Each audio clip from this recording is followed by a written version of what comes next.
wow, that was wild for me. I was like, wow, this is pretty. And my dad went to Denver University. You know, my mom went to DC Teachers College, and then University of Northern Colorado. But I didn't know anybody who went to these Ivy League schools. And so as a result of, that experience, I got a chance to now go visit Cornell. Right.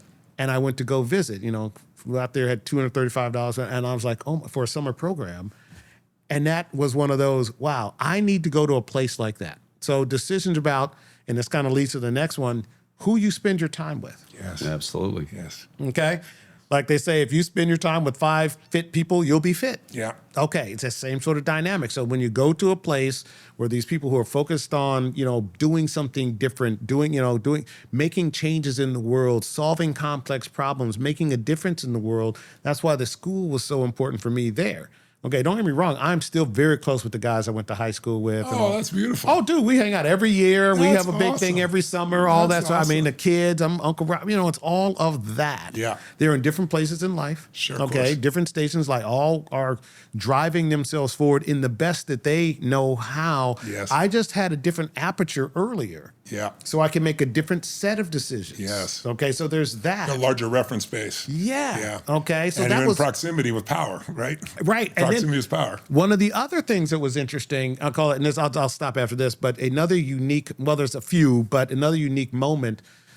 Remember, I graduated degree chemical engineering. I got my first job. I was making $32,000 a year. Okay, that was just more than my father made at the peak of his career. I didn't think you made more money than that. Yeah. Okay, I didn't think this was, 1980, right? And how could you make more money than that? That was just, insane amount of money. Yeah. And then I read this magazine about these guys on Wall Street. Okay, and I started, what is Wall Street? I had no idea. I was an engineer. I'm writing code, and nobody can write I'm writing machine language. Yeah, machine Man, I'm not writing high level. I'm writing machine language, assembly language, building assemblers to assemble that code to actually control this. I'm at that level. Wow. Okay, and which is kind of cool. I mean, if you're like geeky, that's like some cool stuff. And I'm reading about these guys at Wall Street. And I met some guys. I was actually in upstate Buffalo, New York, and they're telling me about stocks. I'm like, well, what are stocks? I didn't know what are bonds? What all this sort of stuff. And so I had a little book club. We'd get together, and then so I started understanding the difference between labor and capital. And so the decision. Let me go back, because I was thinking about going back to med school or something, okay. And I talked to my granddad at the time, and I said, Granddad, I think I'm going to leave this job and go back to school. He said, well, why would you ever leave a job like that? Because my granddad, he was had 3 post offices, retired, all, you know what I mean? This was a big deal. I'm making $32,000 a year. You kidding me? Why, son, what are you doing? Right?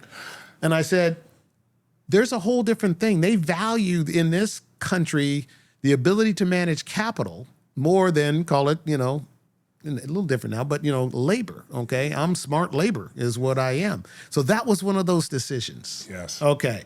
Now I'm, chugging through, kind of did well first year of business school, top student. So I got an award, had to come back for the summer.